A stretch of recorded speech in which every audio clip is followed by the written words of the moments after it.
So vote, audit, observe.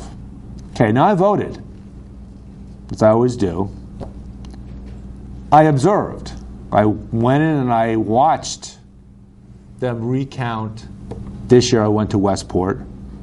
But I did an audit. How did I miss that one? Okay, so with the Connecticut Citizen Election Audit. Yeah. And Luther Weeks, head of Connecticut Citizen Election Audit. Okay, yeah, and so we say vote, audit, observe. Now, you vote. Yeah. That's the only way you can guarantee your vote will not be counted by not voting. So you vote. Then, in the case of our elections, the state performs a post-election audit. And then, but that would be no use unless the public, people like you, actually observe that audit and we're able to verify what went on in that audit. Our organization also does audits of our own, but our biggest activity is recruiting people to observe our post-election audits and providing independent reports to the public and the legislature on what goes on in those audits. Without people like you, no one but a few officials would know what actually happens in those audits. Could they get away with doing a slipshod job of doing the auditing? Sure. They could not do the audit and say, let's just fill out the results that look good without ever opening and looking at the paper ballots. Interesting. Take us through the steps before we get on to encouraging people to get involved in the obviously the voting part, but also the observing part. Take us through the steps that the registrars in each individual municipality, what their job is, step A to step Z, on their actual audit. What do they do? Okay. So let's start a little before that. The Secretary of State is charged with randomly selecting the voting districts, pretty much the polling places in Connecticut that are going to be audited. So the Secretary does that in public, and we've actually audited that process as well. And actually it's been corrected for the most part after we found huge errors in the process. Then each of the towns that's selected, they might have like a larger town like Bridgeport or Waterbury typically might get 2, 3, 4 different districts or more to be audited. A smaller town, maybe it has one polling place or half a dozen polling places. The odds every once in a while they get one polling place selected for the audit. Okay. Then the registrars need to pick a date and time to publicly perform the audit. They need to recruit people to be there to perform the audit. And what they do is take out the ballots and from the bags, unseal them. And they should count the ballots first. Yep. And then depending on the election, there's usually 1 to 3 different races on the ballot that they need to audit. And they need to count those in one of several different ways. And they do that in ways that are better and ways that are not so good. So they actually start out by making sure that the number of total votes cast in a race matches up with what the tabulator has told them. Now, the only thing we audit is the voting machines in the polling places. So the total votes in a race include hand-counted ballots in the polling place. They include central count absentee ballots. So all we are auditing is the electronic machines count versus the paper ballots that were fed into the machine. But in the first part of that process, it's a good idea to count the ballots first. So if you're missing some ballots or you've got too many, you somehow resolve that issue before you count the votes. How do they know that the containers that have the actual physical, the paper ballots in them, how do they know that those haven't been tampered with somewhere along the way? Okay, I've got to tell you, in Connecticut, that's one of the big holes in the system. We have weak ballot security. Okay, I have discussed this with security experts around the country, and they said if they had the security on ballots that we have in Connecticut, they would not take the job of a registrar of voters because they could not protect themselves from charges that they might have manipulated the ballots.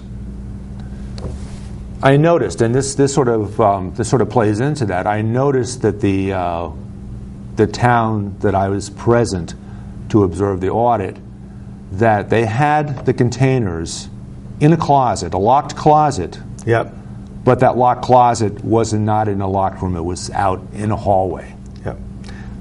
So yeah, I'd like to have pretty good assurance that the ballots were either under the observation of two people at all the time, yep, of opposing interests, or they were locked up in a way that you couldn't get at them without two people of opposing interests getting at them.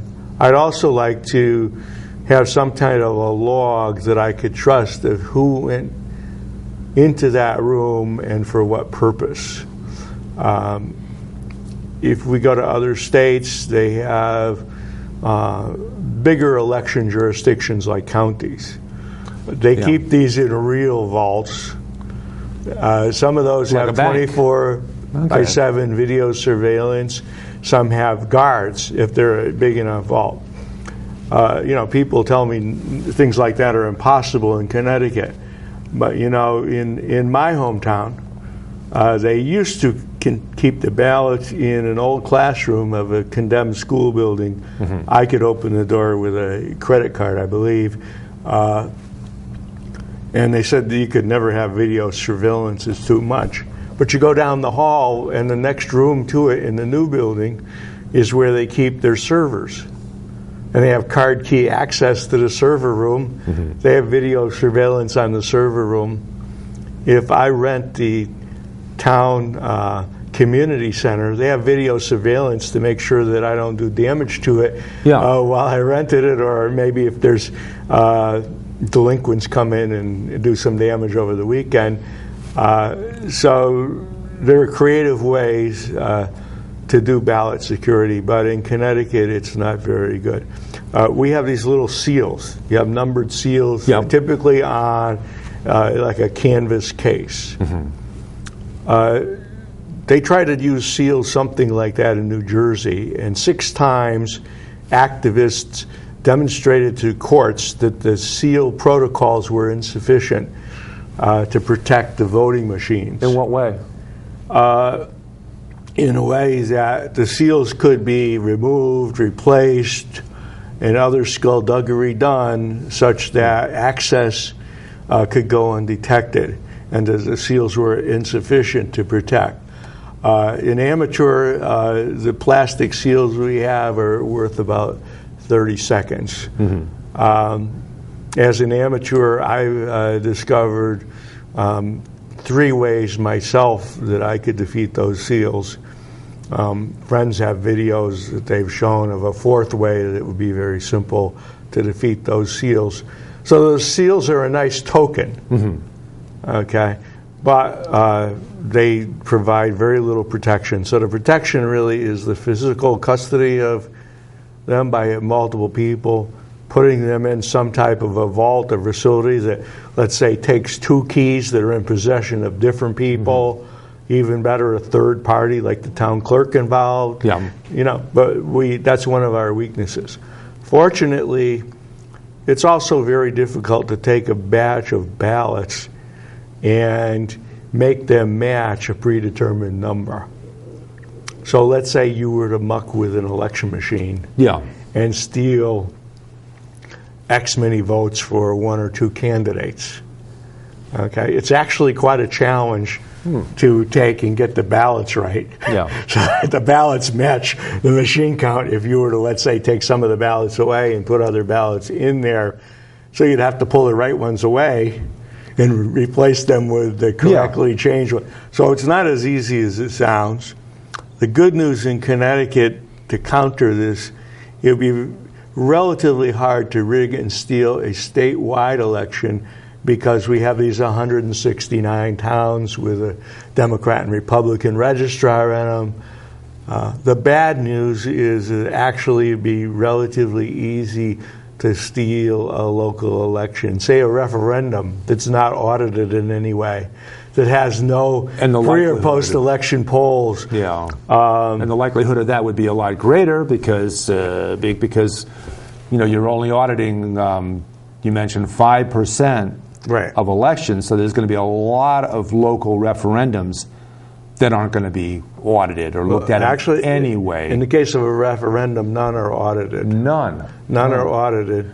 Are those because they're not held sometimes between on the same date that a wider election or other elections are actually held? Actually, two reasons. Mm-hmm. One is we have a very strange election law system in Connecticut where statewide elections and state elections are controlled by one set of laws, which are generally the same as federal elections.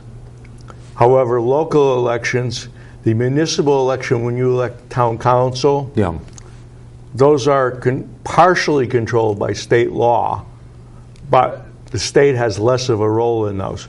When it comes to things like referendums, the state has no role in them whatsoever.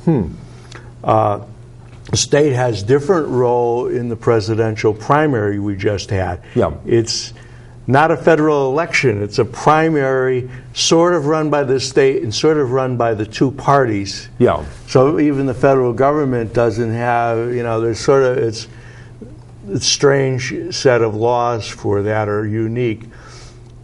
But we don't have any audits of questions on ballots either. In its wisdom, our legislature exempted questions from ever being selected for audit. And a lot of towns have, for instance, my town, Bethel, has the budget referendum, and there's an addendum to the referendum, too high or too low. So people can vote yes or no, but it's only when they vote no that they're going to say too high or too low, but more than likely it's going to be that they're saying no, too high. So those aren't under anyone's jurisdiction as far as except for the towns? Except for the town. Now, I was in a town and assisted a group in a recanvass. Sort of like a recount, but not the kind of good thing you see in Minnesota. And we have a law, that says we do a recanvass if the votes are very close in a race. And that's useful because machines can't tell every vote because people write things on the ballot and they say no this one and yes that one, and or they've got or sometimes on the same ballot they mark more than one candidate for the same thing. Just and sometimes you and I can look at a hand-counted ballot and we can disagree on what it says and that kind of debate it. So that's a good thing. But I learned recently, I went to a town and they had a recanvass of a budget referendum. Is that something they do automatically if there's a certain tolerance? Well, that's the funny thing. There's an automatic recanvass in state elections and local regular municipal elections. However, since the referendum is not covered by state law,